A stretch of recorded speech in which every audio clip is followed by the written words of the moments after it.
और युद्ध से कायर भयभीत होते हैं, योद्धा नहीं। मुझे ये युद्ध स्वीकार है।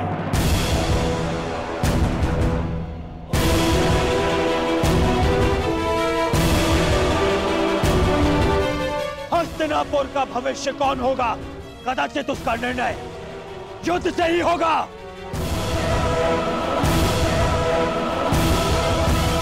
मैं दुर्योधन तुम पांडवों को युद्ध के लिए चुनौती देता।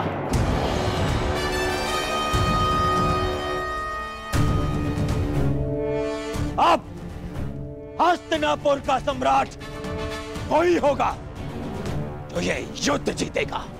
न्यायानाम् अधिकाराणाम् प्राप्त्यर्थं साम्राज्यर्थं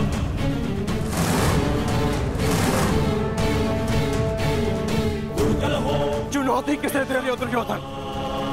क्या रंगभूमि भूल गए?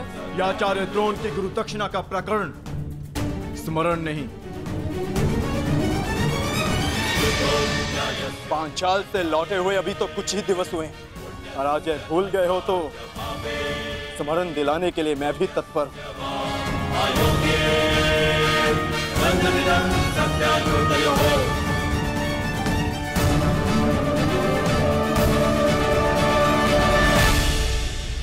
यदि ऐसा है तो तुम भी मत भूलना अर्जुन, कि रंगभूमि का हमारा द्वंद्व विशेष है।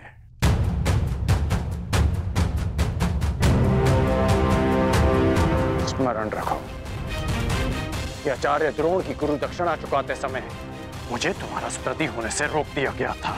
अवसर तो पांचाली के स्वयंवर के पश्चात भी था अंगराज। पांचाली के स्वयंवर में मैंने अपने बाणों को रोका ताकि कोई ये ना कह सके कि किसी के स्वयंवर को मैंने अपनी विजय का बहाना बनाया। मैं चुप रहा क्योंकि वर्ण पांचाली का अधिकार था, परंतु यदि तुम मेरे मित्र का अधिकार छीनने आए हो तो मैं तुम्हें युद्ध के लिए ललकारता हूं।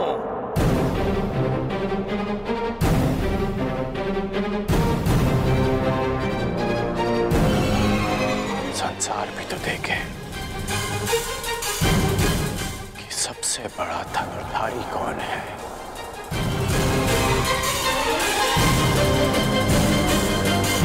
यदि विजय तुम्हारी हुई तो हस्तिनापुर का सिंहासन कुमार युधिष्ठिर का,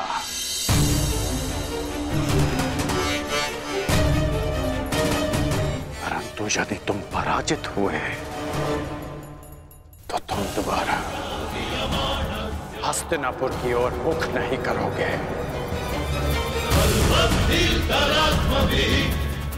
मुझे यह चुनौती स्वीकार है।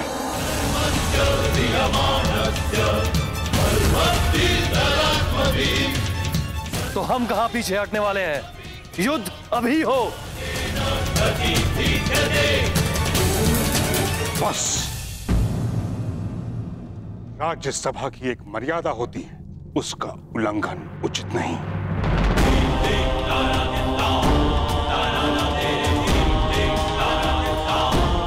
राज सिंहासन के साथ साथ मैंने राज्यसभा की मर्यादा की रक्षा करने का भी प्रण लिया है। कहीं ऐसा न हो कि विवश होकर भीष्म को शस्त्र उठाने की आवश्यकता पड़ जाए।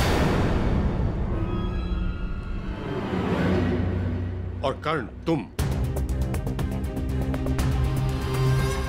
तुमने इस पराकरण के मध्य बोलने का साहस भी कैसे किया? परिवार में कोई मतभेद हो तो उसके वरिष्ठ सदस्य उचित निर्णय लेते हैं। तुम केवल हस्तिनापुर की राज्यसभा के सदस्य हो, कुरुवंश के नहीं। तुम्हें केवल अवसर चाहिए, तुरंत युद्ध को ललकार देते हो। तुम्हारा इस पराकरण के मध्य बोलना अनुचित है। गंगा पुत्र,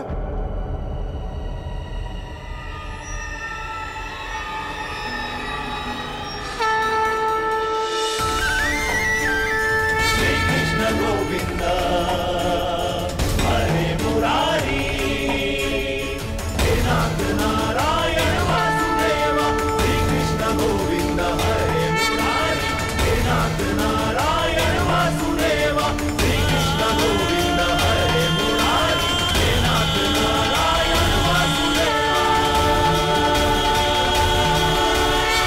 कर्ण ने कुछ अनुचित नहीं कहा।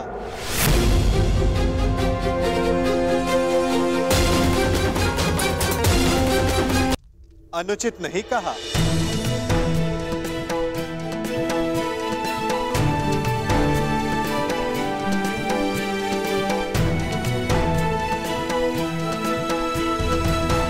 मुझे खेद है, मैं आपका स्वागत नहीं कर सका, क्योंकि आपका आगमन पारिवारिक कलह के मध्य हुआ है। पारिवारिक कलह के कारण ही मैं यहां आया हूं गंगा पुत्र।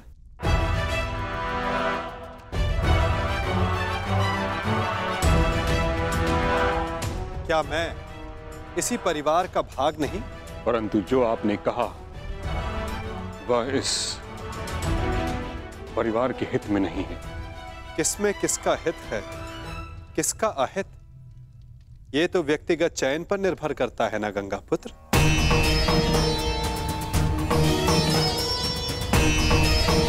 यदि अर्जुन का अपने ज्येष्ठ भ्राता के लिए शस्त्र उठाना उचित है, तो अपने मित्र के लिए कर्ण का शस्त्र उठाना कहां अनुचित है? हम सब अपना चयन करते हैं गंगा पुत्र, और उसके लिए उत्तरदायी भी स्वयं होते हैं। इस सभा में उपस्थित ऐसा कौन है जिसने अपना चयन ना किया हो? आपने एक प्रतिज्ञा का चयन किया। महारानी गांधारी ने सदैव अपने आंखों पर पट्टी बांधे रखने का चयन किया।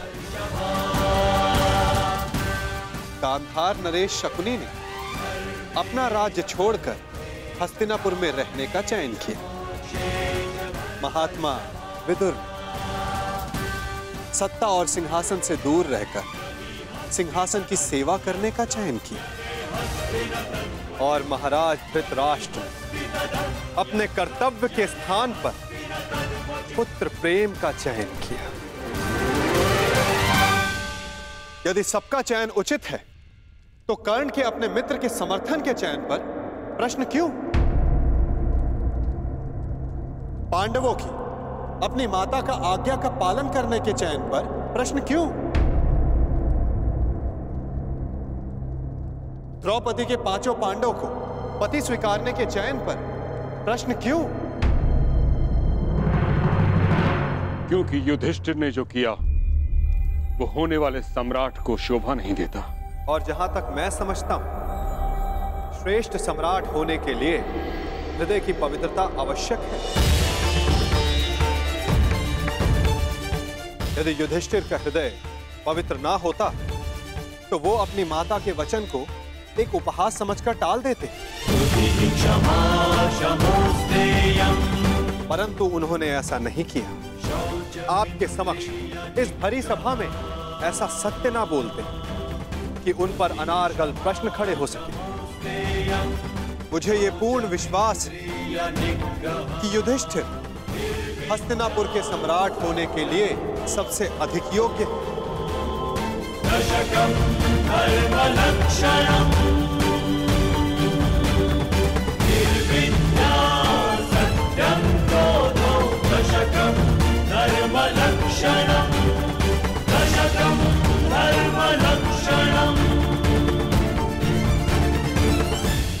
पूर्ण विश्वास कि युधिष्ठिर हस्तिनापुर के सम्राट होने के लिए सबसे अधिक योग्य है।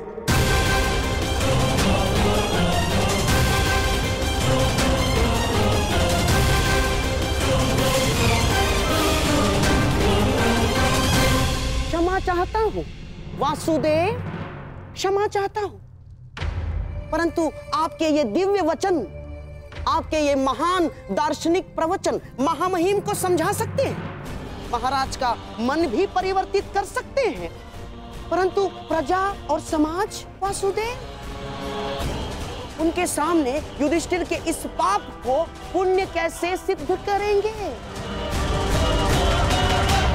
यदि युधिष्ठिर को सम्राट बना दिया गया तो कल को यही उदाहरण देगा, एक ही स्त्री के साथ कई पुरुष विवाह करेंगे वासुदेव। अनाचार, घोर घोर अत्याचार नहीं होगा वासुदेव। हाँ मामा श्री, आपने उचित कहा है। हम ऐसे व्यक्ति को ना युवराज स्वीकार कर सकते हैं और ना ही सम्राट। युवराज पद चाहिए तो युद्ध करके ही लेना होगा, अन्यथा नहीं। अद्भुत, आप तो शीघ्र ही अंतिम निर्णय पर पहुंच गए युवराज दुर्योधन।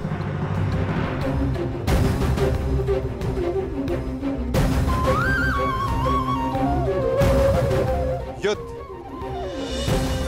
किसी भी समस्या का अंतिम हल होना चाहिए, विशेषकर तब जब समस्या पारिवारिक हो। भाई भाई के मध्य युद्ध केवल विनाश को जन्म देता है। तो आप क्या हल सुझाना चाहते हैं वासुदेव? शांति, शांति ही हल है। आप तो देख ही रहे हैं ना वासुदेव, जो एक साथ रह नहीं सकते उनके मध्य शांति कैसे आएगी?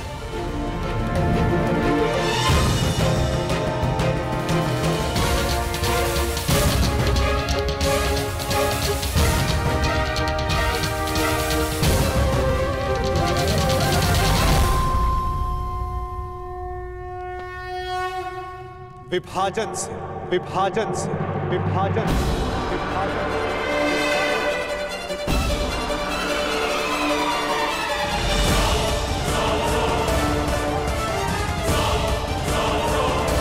यदि दो लोग परस्पर प्रेम और शांति से नहीं रह सकते, यदि वे एक दूसरे की कार्यशैली और सोच का आदर नहीं कर सकते, तो उन्हें एक दूसरे से दूर रहना चाहिए। इसीलिए मेरा सुझाव है कि हस्तिनापुर का विभाजन कर दिया जाए। असंभव!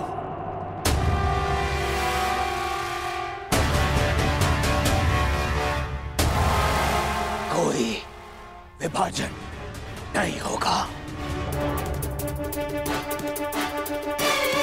हस्तिनापुर के सम्राट मेरे पिता हैं, उनके पश्चात सब कुछ मेरा है, और जो मेरा है वो मैं कदापि पटने नहीं दूंगा। हस्तिनापुर के लिए तुम्हारा ममत्व प्रशंसनीय है कुमार, परंतु सारे निर्णय ममत्व और क्रोध जैसी भावनाओं पर नहीं लिए जा सकते। ये भावना का नहीं, आत्मसम्मान का प्रश्न है वासुदेव। और माना कि आप हस्तिनापुर के निकट संबंधी हैं, परंतु इतने निकट संबंधी भी नहीं कि हस्तिनापुर को बांटने का निर्णय ले सके ना। मैं तो केवल सुझाव दे रहा हूं गांधार नरेश। अंतिम निर्णय तो गंगा पुत्र और महाराज धृतराष्ट्र को लेना है। क्षमा करें वासुदेव, मैं ये सुझाव अस्वीकार करता हूं।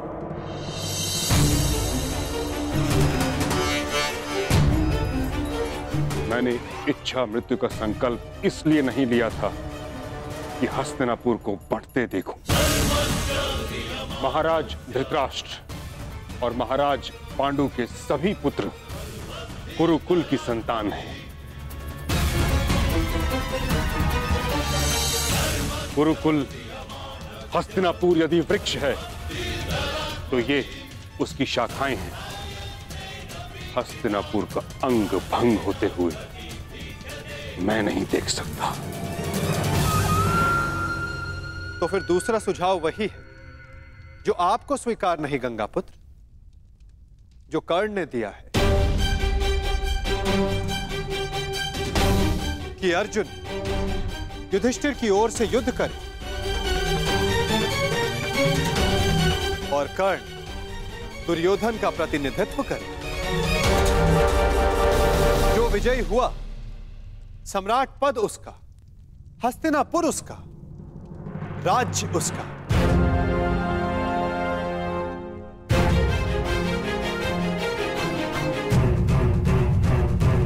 परंतु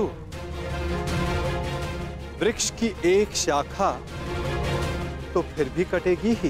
परंतु मैं ताचरी ने ठीक कहा, हस्तिनापुर का विभाजन स्वीकारा नहीं जा सकता।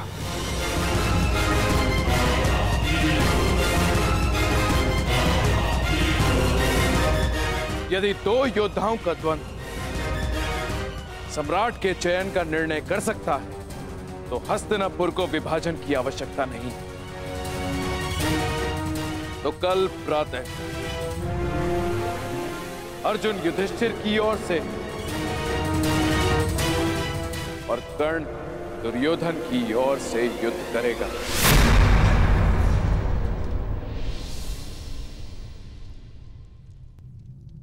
और निर्णय होगा कौन हस्तिनापुर का सम्राट बनेगा।